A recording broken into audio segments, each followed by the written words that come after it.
Enjoy them, big Peterson! These people that you're comparing yourself to, you don't really know very well.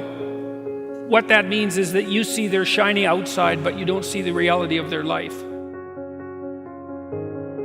There's always people out there who are doing far better than you on pretty much anything you want to imagine. And if all you're doing is seeing yourself in their reflected light, let's say, then it's going to be pretty damn dismal. But it's not a good comparison because, well, first of all, there's danger in just comparing yourself to others, period, because they're not you. And God only knows what struggles they had to undertake to get to where they were, or what burdens they're currently carrying that you're not aware of. But you can certainly contrast yourself with yourself. And that's a lot better.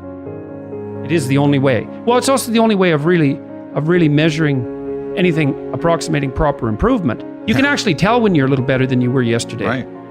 And you can actually do that. That's another thing that's so interesting about it, is that you can actually make yourself a little better in some way, pretty much, well, I don't know if it's at every moment, but you can certainly do it every day. Be careful who you share good news with, because you want to share good news with people who are going to be genuinely happy for you, and be careful who you share bad news with, because that's equally tricky. You want someone who will listen to you when you're having trouble and allow you your grief.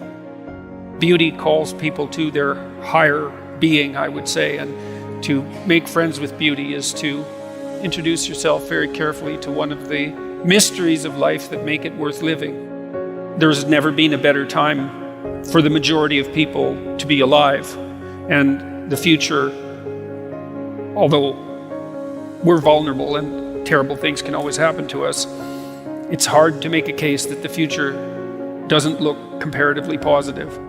We're becoming extremely technologically sophisticated, and the world is changing at an incredibly rapid rate, and the only way we're going to be able to manage that in a positive way is if each of us, or as many of us as possible, are capable of making wise and careful and truthful decisions. And if we do that, then maybe things can continue to improve.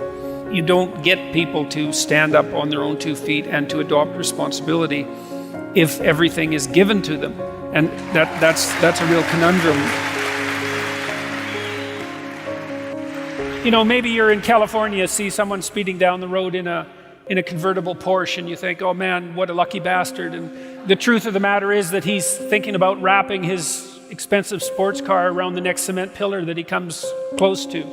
You know, you can't tell, and people have hard lives, and even people who are comparatively fortunate have hard lives. And the ideal that you're observing that makes you jealous and resentful is in large part an illusion that's created by your own mind. You have to be careful of what you're jealous of, because you don't really know what it is. And then the other thing that's kind of useful is to understand you're quite different from other people, and you shouldn't be comparing yourself to them because they're not like you. They don't have your family. They don't have your temperament. They don't have your troubles. They don't have your abilities. The only person that has those is you. One of the rules, I think it's rule 4, is compare yourself to who you were yesterday and not to who someone else is today.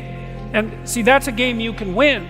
The possibility that you can make yourself slightly better on a continual basis is, I think that's something that's accessible to everyone. I think that's equivalent to leading a virtuous life. And there is something to be said for virtue and truth. You know, and that is one thing. Another thing that I've noticed about people who've been phenomenally successful is that they really do everything they can to live a truthful life. And you can get a bloody long ways by being honest. You got to know that there are differences in intelligence. It's really important. If you go into a job and you're not smart enough for that job, you're going to have one bloody miserable time. And you're going to make life wretched for the people around you because you won't be able to handle the position. But what you really want to do, as far as I can tell, if you want to maximize your chances for both success and let's say well-being, is you want to find a strata of occupation in which you would have an intelligence that would put you in the upper quartile. That's perfect. Then you're a big fish in a small pond. And you don't want to be the stupidest guy in the room. It's a bloody rough place to be. So, and you probably don't want to be the smartest guy in the room either, because what that probably means is you should be in a different room.